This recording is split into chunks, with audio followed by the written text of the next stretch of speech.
안녕하세요. 8월 23일 월요일입니다.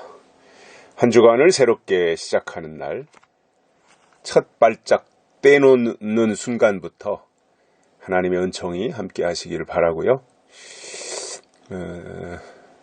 특별한 한 주간, 의미 있는 한 주간 우리 모두 되셨으면 좋겠습니다. 요즘 그 아프가니스탄 사태 때문에 미국이 좀 궁지에 몰리는 것 같아요.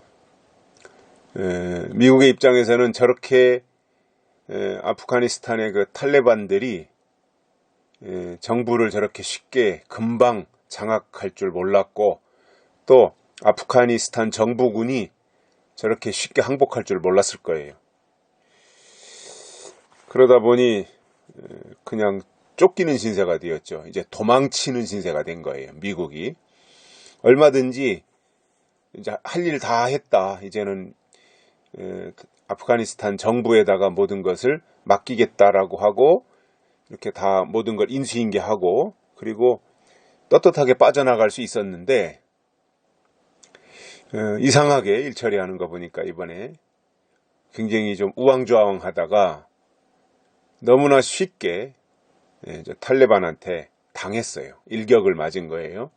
근데 그냥 저 상태로라도 이렇게 쉽게 끝나고, 다 해외 국민들이, 또 그 파병됐던 해외 군인들이 정상적으로 다 자기 본국으로 돌아갈 수 있으면 좋겠는데, 탈레반들이 또 돌변해가지고 가로막고 인질로 다 잡는다면 아마 미국으로서는 굉장한 곤경에 처할 것이고, 바이든이 아주 정치적으로 치명상을 입을 수밖에 없는 그러한 상황이 전개되는 것을 저는 이렇게 뉴스나 이런 것을 보면서 생각을 했습니다.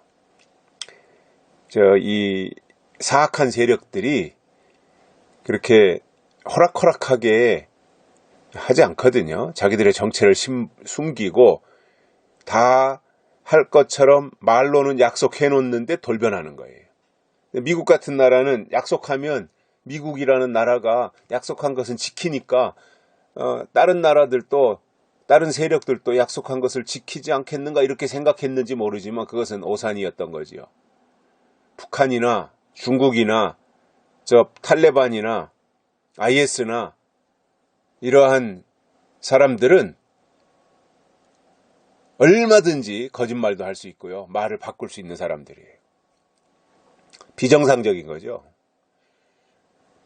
그런데 그 사람들의 말을, 약속을 믿고 그 행동을 저렇게 했다고 하는 것은 좀 어려움을 자초한 것이다, 이렇게 생각을 하고 있습니다. 우리도, 대한민국도 북한의 감언이설에 속으면 안 됩니다. 평화협정이니 종전협정이니 이런 식으로 해서 뭔가 그냥 앞세워서 미국을 눈속임 해가지고, 또 대한민국 국민들을 눈속임 해가지고 북한과 짝짝꿍 하려고 지금도 정부 차원에서 시도하고 있다면 그것은 하지 말아야 됩니다. 왜냐? 북한이라는 나라는 정상이 아닌 나라거든요. 저런 나라와 무슨 협정 맺었다, 약속했다, 그게 무슨 의미가 있습니까? 도끼만행 일으키면 끝나는 거 아니에요. 그리고 우리가 북한이 북한을 도와주려면 너희 핵 폐기해라, 핵 폐기하면 얼마든지 도와주겠다, 이렇게 가야 정상이지, 핵은 그대로 놔두고 무조건 김정은 정권을 도와주기 위해서 우리나라에서 민간 차원에서 도와준다든가 쌀을 준다든가, 이것은 하면 안 되는 일입니다. 근데 이 정부는 주사파 사람들이 장악하고 있다 보니 국민들의 의사는 안중에도 없고 자기들 하고 싶은 대로 할 거예요. 그래서 현재 굉장히 대한민국이 위기다, 코로나 때문에도 위기이고 경제적으로도 위기이지만 북한과의 문제 속에서 안보 문제도 상당히 심각하다라는 것을 인식을 하셔야 되고, 그런 거에 대한 국민들의 반대 목소리도 적극적으로 표출이 돼야 된다. 이렇게 생각을 합니다. 오늘 말씀은 사도행전 2장 3절입니다. 불의 혀같이 갈라지는 것이 저희에게 보여 각 사람 위에 임하여 있더니, 불의 혀같이 갈라지는 것이 저희에게 보였습니다. 마가다락방에 모여있는 사람들에게 보인 거예요. 오순절날 하늘로부터 급하고 강한 바람 같은, 어제는 소리가 있었다. 소리를 들은 거죠. 귀로. 그러니까 어제 말씀드린 2절은 귀로 들은 거예요. 듣는 기능, 듣는 역할, 그거에 대해서 말씀을 드렸다면, 오늘은 보여 이렇게 되어 있습니다. 눈, 보는 역할에 대해서 말씀하는 거예요. 그러니까 이게 다 완벽한 거잖아요. 듣고 보면 다 된 거죠. 그죠? 듣고 봤으면 다 된 거잖아요. 마가다락방에 성령이 임하는 것에 대해서 들었고 보았어요. 그러면 사실인 거죠, 그게. 그런데 그 역사가 뭐예요? 불의 혀같이 갈라지는 것이 저희에게 보였습니다. 성령이 임하니까, 하늘로부터 급하고 강한 바람 같은 역사가 임하니까 저희에게 그 성령의 역사와 성령의 운행하시는 것들이 보인 겁니다. 눈이 열린 거예요. 눈에서 비늘이 떨어졌죠. 바울은 다메스크 도상에서 시력을 상실했다가 다시 아나니아의 권면을 통해서 시력을 회복하죠. 그래서 봐야 됩니다. 우리가 봐야 될 것이 뭐예요? 하나님의 약속을 봐야 돼요. 하나님의 뜻을 봐야 돼요. 하나님이 하실 일이 무엇인지 우리의 눈에 보여야 돼요. 이것이 하나님의 사람들의 모습이고 역할이에요. 즉, 눈이 열려야 돼요. 어제는 귀가 열려야 된다 그랬잖아요. 그 귀가 열렸으면 귀가 열린 것으로 다 된 것이 아니라, 귀가 열린 사람은 반드시 눈이 열려야 돼요. 들은 사람은 봐야 되는 거예요. 그래야 100점인 거예요. 나는 들었어. 난 듣기만 했어. 그리고 눈은 감고 있다. 그러면 50점인 거죠. 귀가 열려서 믿음은 들음에서 나니까 하나님의 약속이 무엇인지에서 들었다면, 들은 그것을 토대로 해서 우리의 눈이 열려서 우리의 눈으로 하나님의 약속의 말씀, 즉 요한계시록을 우리가 볼 수 있어야 됩니다. 최소한도 읽을 수 있어야 돼요. 우리의 눈이 열려서 요한계시록을 읽어야 돼요. 그리고 그것이 깨달아져야 돼요. 보여야 된다 말입니다. 보여야.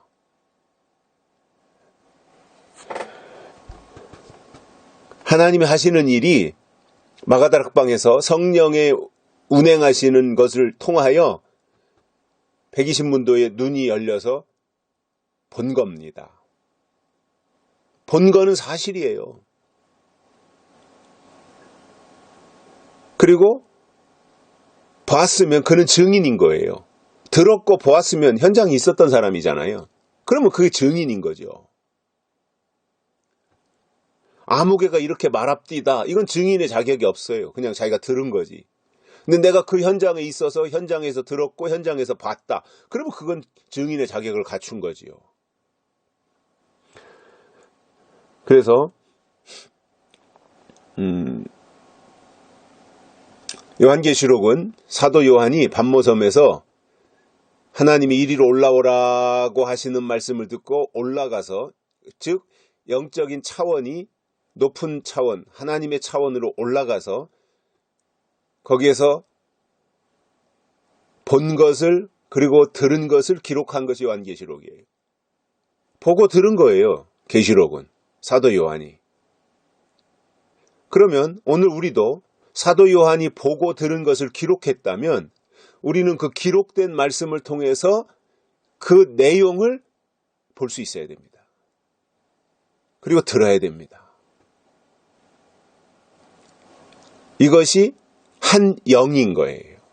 사도 요한의 영, 그리고 오늘 이 시대 우리의 영이 같아야 되는 거예요. 그래야 똑같은 하나님의 역사를 이루지 않겠습니까?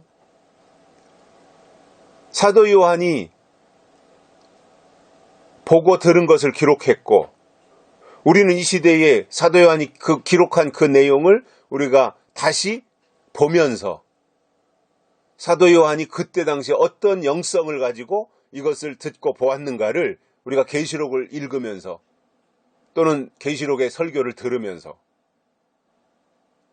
우리 마음속에 그것이 와 닿아야 된다 그겁니다. 왜냐하면 계시록의 영성은 사도 요한의 영성이 오늘 우리들에게 그대로 계승이 되어서 오늘 우리의 영성이 2000년 전 반모섬에 있었던 사도 요한의 영성으로 올라가야 되는 거예요. 이게 계시록을 우리에게 주신 이유라고 봅니다. 영적 성장이 돼야 되고 영적 성숙함이 이루어져야 되는 거예요. 앵무새처럼 그냥 들은 거를 되뇌이고 입으로만 짓거리고 이런 게 아니라 차원이 올라가고 수준이 높아져야 되는 거죠. 이것이 본다고 하는 의미가 되는 거예요. 그래서 불의 혀같이 하나님의 성령의 역사가 갈라지는 것이 저희에게 보여서 봤는데 각 사람 위에 그것이 다 임하여 있더니 이렇게 되어 있습니다. 어느 한두 사람에게만 있는 것이 아니라 120문도 마가다락방에 있었던 그들 위에 하나님의 영이 다 임하여 있는 것을 본 겁니다. 저는 우리의 눈이, 영적인 눈이 하나님의 뜻을 볼 수 있는 영의 눈이 열리기를 바랍니다. 그래서 땅의 것은 좀 적게 보더라도 하늘의 것은 더 많이 볼 수 있기를 바랍니다. 그런데 사람들이 보면, 요즘 하나님을 믿는다는 사람들을 보면 세상 것을 더 조금이라도 더 보려고 혈안이 되어 있으면서 하나님의 것에 대해서는 너무나 무관심하다는 거예요. 신앙이 높은 차원으로 올라가면 그는 반드시 계시록의 약속이 보이게 되어 있습니다. 이것이 이리로 올라오라고 했던, 사도 요한을 향해서 이리로 올라오라고 했던 그 음성을 오늘 이 시대에 우리들에게도 똑같이 영적 차원을 끌어올리기 위하여 이리로 올라오라, 높은 차원으로 올라오라 라고 하는 말씀이 동일선상에서 우리에게 임해야 된다는 사실입니다. 여기까지 하겠습니다. 감사합니다.